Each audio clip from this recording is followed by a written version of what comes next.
Espartanos, bom dia pessoal, excelente quarta-feira aí pra vocês. Bom guerreiros, o negócio é o seguinte, mais um podcast espartano aqui. E é claro, perguntar pra vocês antes primeiro aí, viram a entrevista com a espartana Sheila? Gostaram? Entrevista top de elite aí com uma das espartanas aí mais antigas do grupo, uma das espartanas mais casca grossa. Foi uma das melhores entrevistas aí, eu fiquei muito feliz com a presença dela aí e com os conhecimentos que ela passou pra gente aí. Bom pessoal, mas antes já sabe, né? Se inscreva logo nesse canal aí, você que não é inscrito nesse canal, dá um arru no sininho aí, e não repara minha voz não, que eu tô meio gripado aqui, e é isso aí. Espartamos juntos, se inscreva no canal, compartilha, manda bicudo espartano no like aí, e tamo junto, espartamos juntos. Continuando a história aqui de Cheones, pessoal, agora sim nós vamos começar o capítulo 7 dessa parada aqui. Capítulo 7 do livro Portões de Fogo de Steven Pressfield. E vamos lá, vamos falar da Cheones aqui contando sua história para Xerxes, né? Então, sem mais enrolação, vamos continuar essa bagaça aí. E teve o podcast passado, eu espero que vocês tenham gostado também da reflexão, né? Do nosso maestro aí, pianista. Porque eu acho que a gente sempre pode se adaptar, a gente pode sempre continuar na guerra, às vezes fazendo uma função diferente. Nem tudo está perdido, né? Então peço para vocês ver o podcast passado também, que ficou muito boa a mensagem. Quem assistiu até o final, eu sei que a maioria não tem paciência, né, com esses podcasts e tal, e não assiste até o final, mas quem assistiu até o final gostou muito, né? Tive bons elogios aqui em relação a isso.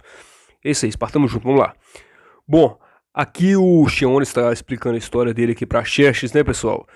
E ele fala assim, ó, Xerxes, eu peço a sua majestade paciência com a narrativa dos eventos que se seguiram a pilhagem de uma cidade que nunca ouviu falar, uma obscura polis sem fama, que nunca gerou um herói legendário, nem teve ligação com os maiores eventos da guerra atual, ou da batalha em que as forças da sua majestade combateram com os espartanos e seus aliados no desfiladeiro de Termópilas.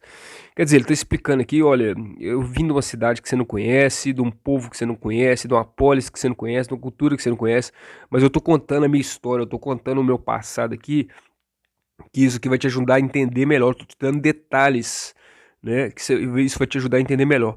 Pessoal, e é muito bom quando a pessoa tem esse poder, né, no caso aqui de Xerxes, essa paciência para escutar a história do cara, né? Porque eu acredito que você sempre pode tirar melhores conclusões e tomar melhores decisões a partir do momento que você tem mais informações, né? Então essa paciência para escutar, coisa que muita gente perdeu hoje em dia na vida moderna aí, tá muito complicado. As pessoas hoje em dia não estão impacientes para escutar a história do outro, né? Já ficam querendo dar respostas rápidas, resoluções. Às vezes até para ajudar, eu sou um pouco assim, impulsivo, às vezes eu quero ajudar uma pessoa, só que às vezes eu não entendi todo o contexto, então a gente tem que saber desenvolver a paciência, saber escutar as pessoas, saber entender todo um contexto, a ambientação, né, a situação que a pessoa está passando, né, os valores que ela carrega, as crenças, a família, o ambiente, para aí sim poder tentar ajudar a pessoa de uma forma mais visceral, mais, né, que realmente atinja o objetivo, né? Porque se a gente não conhece todas as informações de fato, a decisão pode ser uma coisa assim que você pode, querendo ajudar uma pessoa, passar uma visão para ela de um caminho que às vezes é errado, incompleto, porque você não tinha a visão do todo, né? Então é isso aí, Deus nos deu dois ouvidos, né, pra gente ouvir, duas orelhas pra gente escutar e uma boca só para falar. Então a gente tem que escutar mais e falar menos, ser mais lacônico, como os espartanos, né? Então aqui o Cheones vai explicando a história dele e ele fala, a minha intenção é simplesmente transmitir por meio da minha experiência de duas crianças, né, que ele e Diomache, né, e um escravo, Bruxiels, uma parca visão da devastação e do terror da alma, que a população vencida, qualquer que seja, é obrigada a sofrer no momento em que sua nação é extinta. Pois apesar de sua majestade ter ordenado o sangue de impérios, ainda assim se é me permitido falar sem rodeios, testemunhou esses sofrimentos somente à distância, do alto do trono de púrpura ou montada sobre o garanhão ordenada ali, né? Protegido pelas lanças de cabo de ouro do seu guarda real. Bom, pessoal, aqui ele realmente dá uma provocadinha, que ele dá uma espetadinha em Xerxes, né? Explicando, olha, eu tô contando a minha história, eu tô colocando o meu ponto de vista, eu tô passando a minha visão, porque às vezes vocês que está aí no alto do poder, você soberano aí, né? Você fica dando as ordens, você fica tomando essas decisões. No caso da vida moderna, né? Políticos ali assinando decretos, né? Mas quem sofre na ponta da lança lá é o povo, pessoal. Quem sofre na ponta da lança é o povo. Quem sente o aumento dos preços, da inflação, a compra do supermercado ali, é o povo, pessoal. Entendeu? Então, às vezes, para um político é muito fácil sair tomando decisão assim, mas ele não tem noção que aquela decisão pode impactar a vida de uma pessoa de uma forma muito negativa mesmo, né? E para um político é fácil, né? Para um político é fácil pedir o desarmamento, por exemplo, né? Falando que quem usa arma é um absurdo as pessoas usar arma, mas ele mesmo, seus seguranças, né? Que tem até um projeto de lei agora para tirar as armas do presidente, porque se ele está pedindo, né, para entregar as armas, que ele entregue a primeira, que eles comecem dando exemplo, né? Entregue primeiro a arma do seu segurança. Então é muito complicado, pessoal. Na vida moderna, eu sei que muita gente sai do meu canal com um vídeo que eu fiz aí de 40 anos de idade, porque eu realmente coloco a minha visão mais de direita mesmo, né? Declarando a minha visão mesmo. Mas a gente tem que ver que certas decisões, que parece que é besteira, mas elas vão moldando uma sociedade e ao longo do tempo a gente vai sofrer as consequências de muita coisa, né? Eu até coloquei esse post no meu Instagram, porque realmente, pessoal, a gente tem que escolher um lado e o lado que está hoje é da corrupção, né? É de um político que foi condenado praticamente, que foi provado, né? Que teve inclusive delações aí, né? Onde foi confessado vários crimes aí de empreiteira, né? A gente já sabe aí. A ideologia de gênero para criança, que não deixa a criança ter infância, né? Não tem nada contra as pessoas ter a sexualidade que for, mas uma ideologia que se diz democrática, que prega o amor, que o amor venceu, mas quando a pessoa tem uma postura mais hétero, mais cristão, a pessoa simplesmente é rechotada aí na sociedade, né? Então, quando você tem orgulho, né, de ser branco, você é racista. Quando você tem orgulho de ser hétero, você é homofóbico, né? Quando a gente está vendo várias narrativas assim no sentido de você não pode ter sua opinião, você tem que ser a favor da diversidade, desde que a diversidade seja a favor da agenda que está aí, né? E pessoal, pelo amor de Deus, né? A gente foi enganado mesmo com a questão do aborto, né? Onde o presidente atual falou que não ia voltar com a questão do aborto e voltou para essa legalização, né, facilitando todo o processo de legalização do aborto. A gente está vendo cristofobia aí, né, cristãofobia, perseguição religiosa mesmo, querem acabar com as igrejas, querem acabar com o pastor, querem distorcer, perseguindo já, né, aquele livro de Eli, começando a perseguir a Bíblia, querendo mudar o contexto, a narrativa do que está na Bíblia ali. Mas aquele negócio, né, pessoal, céus e terras passarão, mas a palavra não passará. E a palavra, realmente, a interpretação é uma só. Ou você aceita o caminho de Deus, entendeu? Ou você vai para o outro lado. Agora tem gente aí, pastores, líderes religiosos aí, querendo distorcer a interpretação da Bíblia a favor daquilo que ele acha que é certo. E não é assim que as coisas são não, né, pessoal? Sem contar com a censura, regulação da mídia, criminalidade, legalização de drogas, que estão discutindo isso aí agora, né? Invasão de propriedade aí da MST, é um absurdo, pessoal. Então, destruição da família, literalmente, né? Doutrinação nas escolas, doutrinação por professores, né, que pegam a criança ali, imposição né, de picadinhas contra uma coisa que a gente viu que está provada e que mais acaba com a saúde do que protege, né? Quer dizer, uma impunidade, um comunismo, uma ditadura, né? E para que fique bem claro aqui já no meu canal, pessoal, fascista, ditadura, Hitler, nazismo, isso é do Partido Socialista. Tem muita gente que é burra, que até hoje não sabe disso, né? Isso é Partido Socialista, pessoal. Bom, eu não vou ficar me estendendo aqui nesse assunto não, porque é muito polêmica aqui essas reflexões aqui, mas já mandei aqui a bicuda mesmo na alta. E quem quiser ver essa foto aí, de tudo que eu falei aqui, tá lá no meu Instagram lá. Não é questão de defender político X ou Y, não. É questão que a gente aqui no meu canal aqui, eu não quero aceitar esses valores e não quero ficar com gente que aceita isso aqui também não. É complicado, entendeu? Porque são valores distorcidos aí, são contra a família, são contra a igreja, são contra a religião, são contra Deus, são contra princípios, honra, ética, tudo que meu valor, tudo que um canal aqui carrega de valores, né? Bom, a outra coisa é o seguinte, ao longo da década seguinte, mais de 120 batalhas, campanhas e guerras foram travadas entre as cidades da Grécia. Pelo menos 40 polis, inclusive cidades inexpugnáveis como Quínidos, Aretusa, Colonna, Ampisa e Metrópolis foram saqueadas em parte ou integralmente. Inúmeras fazendas foram queimadas, templos incendiados, navios assim de guerra foram afundados, né? Soldados massacrados, esposas e filhas violadas, populações escravizadas. Realmente, pessoal, é um trauma, né, que as pessoas carregam aí, esse pessoal que enfrentou guerra, esse pessoal que passou por esse processo de guerra. A gente vê que muitas pessoas ficam com um psicológico traumatizado. Imagina só, pessoal, você perde sua pátria, você perde sua casa é queimada, seus parentes morrem, você perde sua família, você perde sua base, você perde sua igreja é queimada, incendiada, você perde os meios de transporte, você perde o acesso à alimentação, você destrói a cultura de um povo. Isso é muito triste, pessoal. E isso é que os tiranos fazem, isso que Xerxes estava querendo fazer aqui na Grécia, né? Se os espartanos não mantessem a resistência, né? Então isso é muito triste. E aí realmente isso causa traumas profundos nas pessoas, né? Pessoas não conseguem esquecer isso. Tem pessoas que eu conheci que são traumatizadas com questão de guerra. A pessoa até hoje estoca alimento, a pessoa tem um bunker dentro de casa, em caso de tal. Eu conheço gente assim. E realmente, hoje nós estamos vivendo um país e a gente não está muito longe disso não, né? É muito triste isso, mas quem viveu sabe o tanto que isso traumatiza. As pessoas não têm noção de que é ir para uma guerra, para um combate, e você às vezes ter que matar outro ser humano para proteger seu país, sua pátria. É um negócio muito pedrada, né? Muito pedrada. Bom, nenhum heleno, por mais poderosa que fosse a sociedade, era capaz de declarar com certeza que na próxima estação ainda estaria sobre a terra, com a cabeça ainda sobre os ombros, e a sua mulher e seus filhos dormindo em segurança ao seu lado.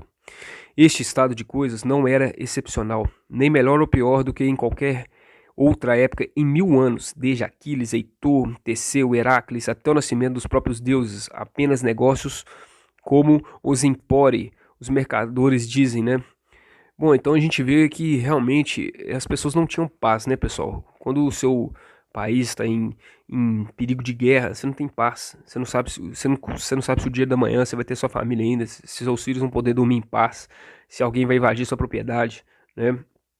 Então, aqui o momento de tensão psicológica é realmente do homem das cavernas, luta ou fuga, onde os predadores invadiam ali e você tinha que proteger, voltando para antropologia, né? Uma fera ia te comer ali, você já tinha que ficar esperto, você ia para sua caverna ali, mas você já ficava de olho, você não dormia, né? Você ficava sempre atento ali, que a qualquer momento você poderia ser atacado. Então é muito triste o que esse pessoal viveu aqui no livro, né?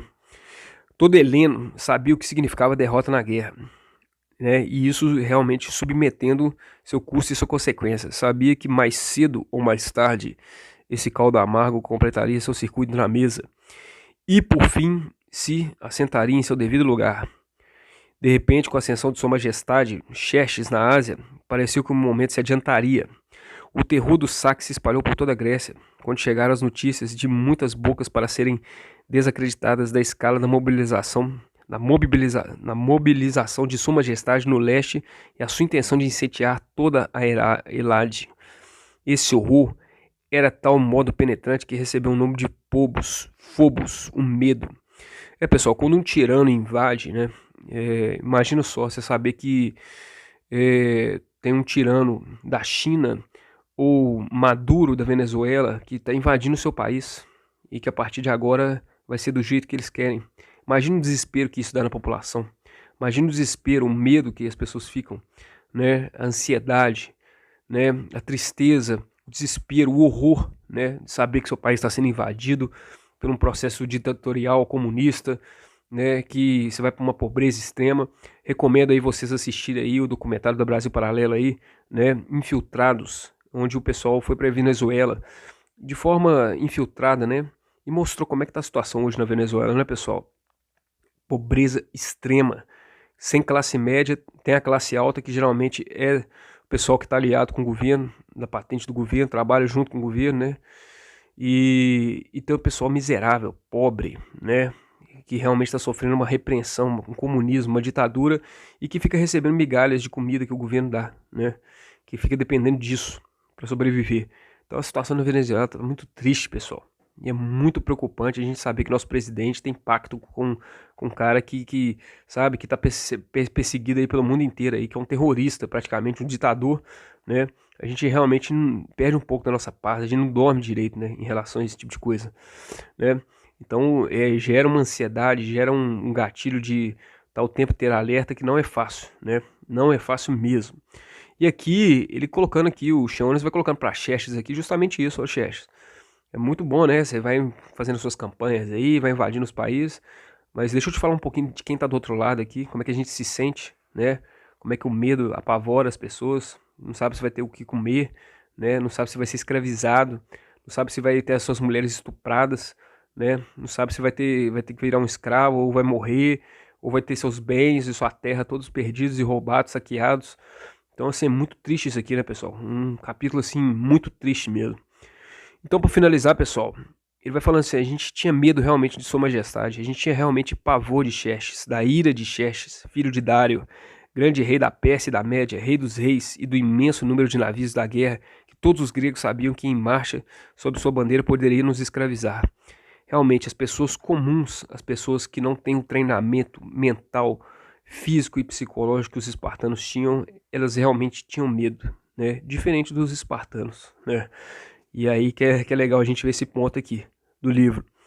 10 anos se passaram desde que o saque da minha cidade, e mesmo assim o terror daquela época continuava vivo. Quer dizer, 10 anos depois, né, pessoal? 10 anos depois e o trauma ainda do saque ainda continuava vivo, né? Indelével dentro de mim.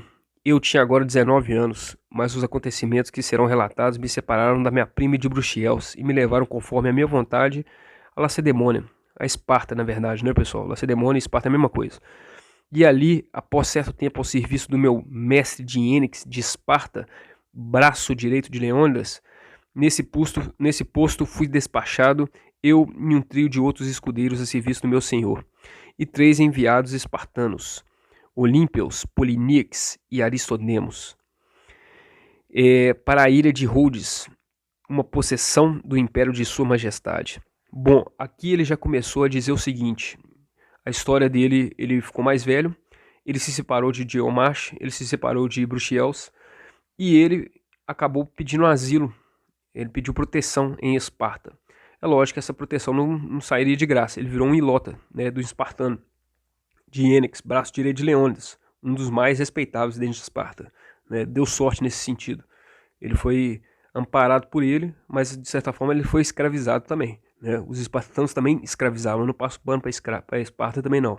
Os ilotas eram escravos dos espartanos, eles faziam qualquer outro serviço doméstico, qualquer outro tipo de serviço, quem fazia eram os ilotas. Os espartanos ficavam focados só em guerra.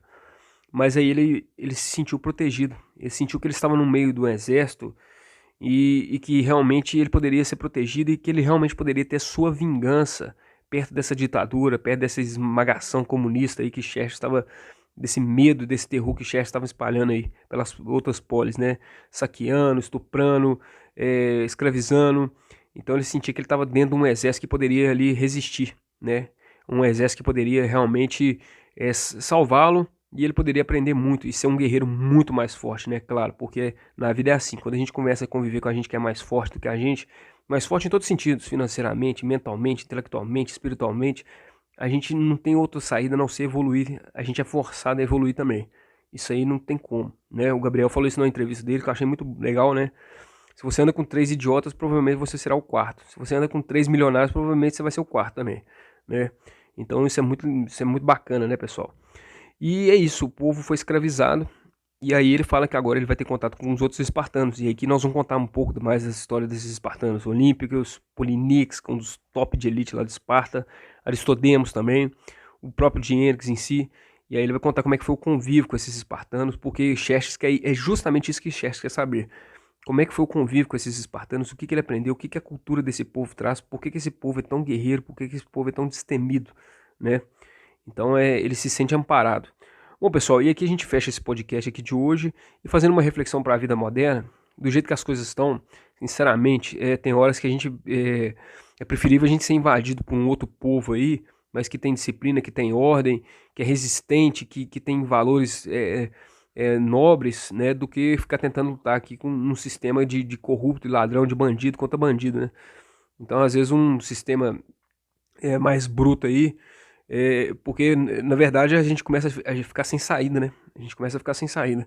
Mas a gente tem que ter esperança pelo nosso país, a gente tem que ter esperança pelo Brasil, a gente tem que acreditar que órgãos internacionais podem salvar o Brasil, porque eles estão vendo o que está acontecendo aqui no país, a corrupção que está sendo colocada aí, né, pelo STF e tal.